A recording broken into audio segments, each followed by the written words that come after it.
reading corner of the day. Doing it up, still, I'm not even going to do the intro. We're again learning about the Welsh Terrier. My throat hurts. I'm sad. Why am I sad? Because we're learning about the same dog again. That's okay, because it's only this dog and the next dog, and then we are out of the terrier group and into, well, my opinion, the toy group, which is a worse group, but it has cuter dogs. And dogs that don't all look the same. Unless the toy group also holds chihuahuas, in which case I'm going to be back to my sadness of reading the same animal over and over and over. Well, that doesn't matter. Anyways, today we're learning about the Welsh Terrier. It looks like every other terrier. It looks exactly like... It looks like a short Wheaten Terrier. It looks like the Scottish Terrier, but taller. Looks like the Parson Russell Terrier, but a little thicker on the legs. Looks like the Norwich Terrier, but with longer legs. Looks like the Norfolk Terrier with longer legs. And it looks exactly like the Miniature Schnauzer, but with shorter hair. Really? I mean, it's so short in reading, I'm surprised I'm even talking about it. Its form and function is the shortest I've ever seen, with it only being 2 sentences. All the same, the history of the Welsh Terrier, let's pray it's something different, even though we all know it's not, is it's one of only 2 terriers native to Wales. The Welsh Terrier, it's the other terrier native to Wales, with the first one being, I think, the Skye Terrier or the soft-coated Wheaten Terrier. Don't quote me on that. But anyways, one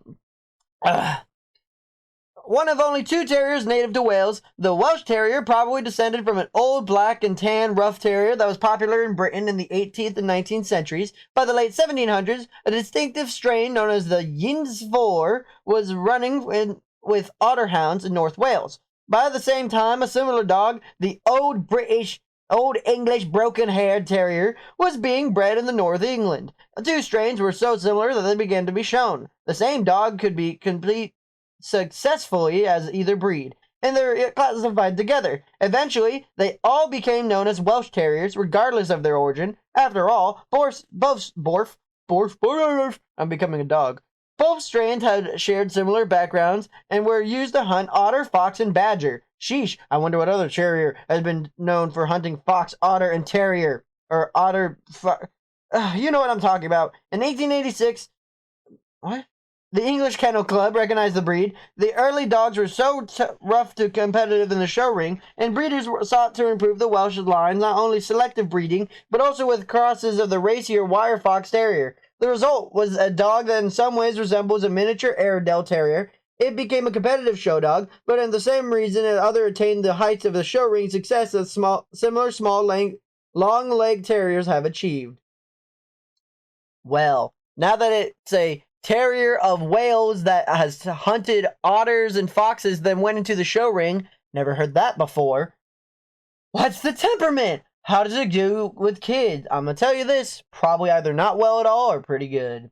The Welsh, although more mild manners than many terriers, it's still playful and mischievous, enough to provide plenty of entertainment and challenges, yet it is calm enough to be a reliable house pet. It is independent, inquisitive, and sensitive, reserved with strangers, and possibly scrappy with other dogs and pets. Needs daily exercise in a safe area, and it tends to dig and bark.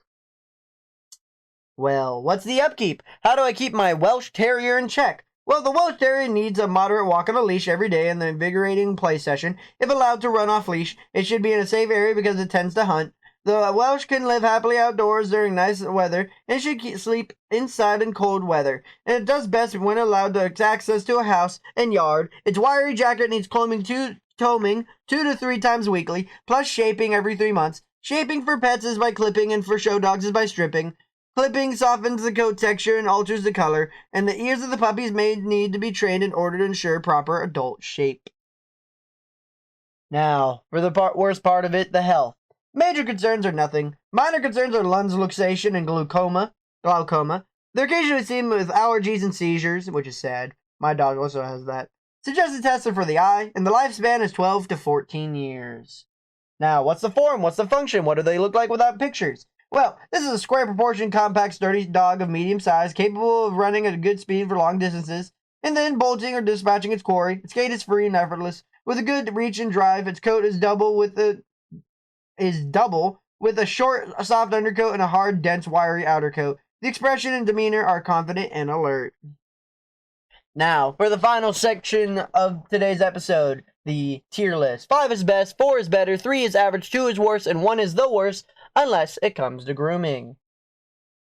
Now, this is an easy list. Energy level, exercise requirements, playfulness, affection level, and friendliness towards dogs are all at a 3, so pretty average. Friendliness towards other pets and strangers, however, are at a 1, which is pretty bad. Ease of training is at a 1, so pretty easy. Watchdog abilities at a 5, so pretty good at watching, but the protection ability is at a 1, so not very good at protection. Grooming requirements is at a 4, which is always terrible. And cold and heat tolerance is at a 3, so pretty average.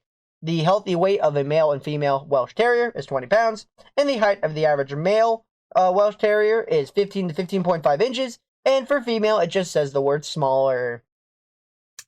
Now, for the next dog we'll be talking about, it kind of looks a little different, I would like to say.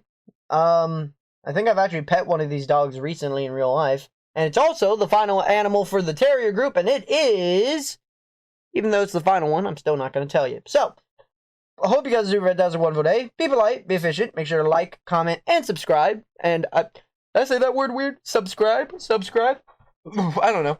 And I'll see you guys next time where we finish off the terrier group.